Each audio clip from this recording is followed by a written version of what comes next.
AGMC GB হাসপাতালে disease ডোনারের মাধ্যমে অঙ্গ প্রতিস্থাপনের উদ্যোগ। মোহন ফাউন্ডেশনের সহযোগিতায় এই অত্যাধুনিক চিকিৎসা পরিষেবা শুরুর ব্যবস্থা গৃহীত। রাজ্যের চিকিৎসা ব্যবস্থায় নতুন দিগন্ত রচনা হওয়ার অপেক্ষা। প্রকৃত প্রচার সেভাবে না থাকলেও এমনকি উল্টো প্রচার থাকা সত্ত্বেও রাজ্যের চিকিৎসা পরিষেবায় কিন্তু বর্তমান সময়ে অভূতপূর্ব উন্নতি হয়েছে। ইতিমধ্যে রাজ্যের বিভিন্ন মহকুমায় নতুন নতুন হাসপাতাল গড়ে তোলা হয়েছে। এছাড়া ইতিমধ্যে এজিএমসি জিবি হাসপাতালে 9টি সুপার স্পেশালিটি বিভাগ চালু করা হয়েছে। চলছে রাজ্যবাসীকে আরও অত্যাধুনিক চিকিৎসা পরিষেবা প্রদানের প্রচেষ্টা। এই প্রচেষ্টার মাধ্যমে এবার এজিএমসি জিবি হাসপাতালে ডিজিজ ডোনারের মাধ্যমে অঙ্গ প্রতিস্থাপনের উদ্যোগ গ্রহণ করেছে রাজ্যের স্বাস্থ্য দপ্তর। এই ব্যাপারে দেশের খ্যাতনামা মোহন ফাউন্ডেশনের সঙ্গে স্বাস্থ্য দপ্তরের ব্যবস্থা ও প্রস্তুতির বিষয়টি ইতিমধ্যে চূড়ান্ত হয়েছে। বৃহস্পতিবার সাংবাদিকদের সেই তথ্য দিলেন এজিএমসি জিবি হাসপাতালের medical super doctor Shankar Chakraborty. মাত্র গত বছরই প্রথম কিডনি ট্রান্সপ্লান্ট করেছি, সেটা করেছি আমরা লাইভ ডোনার থেকে। একজন জীবিত মানুষ আরেকজন জীবিত অসুস্থ মানুষকে কিডনি দিলেন এবং সেই কিডনি নিয়ে ওই লোকটি ভালোভাবে বেঁচে আছে। এরকমভাবে আমরা দুটো কেস করেছি। প্রথমটা 8 জুলাই 2024, দ্বিতীয়টা 11 নভেম্বর 2024 আমরা করেছি। ওনারা ভালো আছেন। কিন্তু আজকের দিনে যে অবস্থা, সেখানে পরিবারের লোক সংখ্যা কম, আত্মীয় স্বজন কম থাকে, তো কেউ অসুস্থ হলে আরেকজন যে অঙ্গ দান করবেন সেটা সব ক্ষেত্রে সম্ভব নাও হতে পারে। তো আমরা সেটার থেকে উত্তরণের জন্য ভারতবর্ষের বিভিন্ন জায়গায়, পৃথিবীতে তো বটেই, বিভিন্ন জায়গায় ডিজিজড ডোনার অর্থাৎ যারা ব্রেন ডেথ যাদের হয় ওনাদের থেকে অঙ্গ নিয়ে আরেকজন মানুষকে সাকসেসফুলি ট্রান্সপ্লান্ট করে দেওয়া হয় এবং ওই লোকগুলি ভালোভাবে বেঁচে আছে।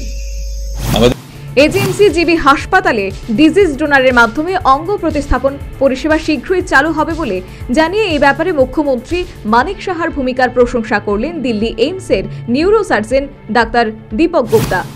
सरकार की जितनी भी ऑर्गेनाइजेशंस हैं, नोटो, रोटो, सोटो, वो आपको पूरा का पूरा सहयोग देगी और मैं एक्सपेक्ट कर रहा हूँ, ये मेरी उम्मीद है कि आने वाले कुछ महीनों में, ना कि सालों में, यहाँ पे पहला कैडावरिक ट्रांसप्लांट जल्दी होगा, जिसमें आप ही के अपने मरीजों को लीवर, किडनी, हार्ट का ट्रांसप्लांट हो पाएगा। धन्यवाद। सर, कल आपने सीएम सर से भी बात किया है, उनसे क्या सुझाव मिला? उनमें हमें सबसे बड़ी ये खुशी हुई जान के कि हमारे सीएम सर जो खुद एक डॉक्टर हैं, वो इस पूरे प्रोग्राम में विश्वास रखते हैं और उन्होंने अपना पूरा सहयोग देने का हमें वादा करा है। এই ধরনের ডিজিজ অর্গানের মাধ্যমে অঙ্গ প্রতিস্থাপনের বিষয়টি কিন্তু সার্বিকভাবে যথেষ্ট জটিল। তবে বিষয়টিকে সাধারণ মানুষের কাছে সহজ এবং অধিক গ্রহণযোগ্য করে তোলার ব্যাপারে প্রচার এবং সচেতনতা অত্যাধিক প্রয়োজন বলে জানালেন মোহন ফাউন্ডেশনের এক্সিকিউটিভ डायरेक्टर पल्लवी कुमार। क्योंकि हर कोई इंसान ऑर्गन डोनर बन सकता है, तो हमें हर एक उस इंसान को अप्रोच करना है और उसके दिमाग में ये थॉट डालना है। क्योंकि होता क्या है, डेथ के टाइम पे जब आप बात करते हैं बड़ा मुश्किल है उस वक्त, कभी इसके बारे में सोचा नहीं है, कभी इसके बारे में समझा नहीं है, कभी आपस में डिस्कस नहीं किया। तो ये जो डिस्कशन है ये नॉर्मल समय पे करना है। जैसे कोई भी हम मुद्दा, कभी हम मलेरिया के बारे में सोच रहे हैं, हम HIV एड्स के बारे में सुन रहे हैं, इस तरह से हमें ऑर्गन डोनेशन के बारे में सुन रहे हैं। और बहुत ज़रूरी है कि फैमिली से डिस्कशन हो, क्योंकि हमारी कंट्री में फैमिली फाइनल डिसीजन लेता है। फैमिली से पूछा जाएगा, फैमिली हाँ बोलेगी तो हाँ है, फैमिली ना बोलेगी तो ना है। तो ये जब नॉर्मल टाइम पे हम ये इन्फॉर्मेशन देते हैं, बच्चों को देंगे, यंग लोगों को देंगे, वो घर जाके अपने फैमिली से बात करेंगे, कॉन्वर्सेशन शुरू कराना है हमको उसके ऊपर।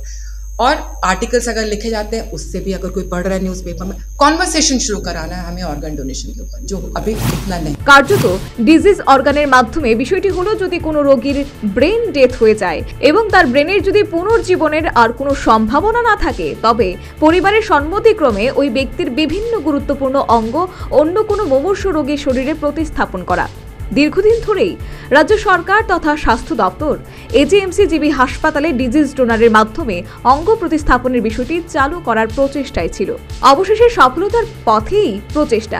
এজিএমসি জিবি হাসপাতালে শীঘ্রই চালু হতে চলেছে ডিজিজ ডোনারের মাধ্যমে অঙ্গ প্রতিস্থাপন। এই ধরনের অত্যাধুনিক চিকিৎসা পরিষেবা অন্যান্য রাষ্ট্র এবং ভারতের কোথাও কোথাও থাকলেও ত্রিপুরায় কিন্তু এই প্রথম হতে চলেছে, যা রাজ্যের উন্নত মানের চিকিৎসা পরিষেবার নতুন একটি মাইলফলক বলে চিকিৎসা বিশেষজ্ঞ মহল মনে করছেন। Bureau report, news vanguard.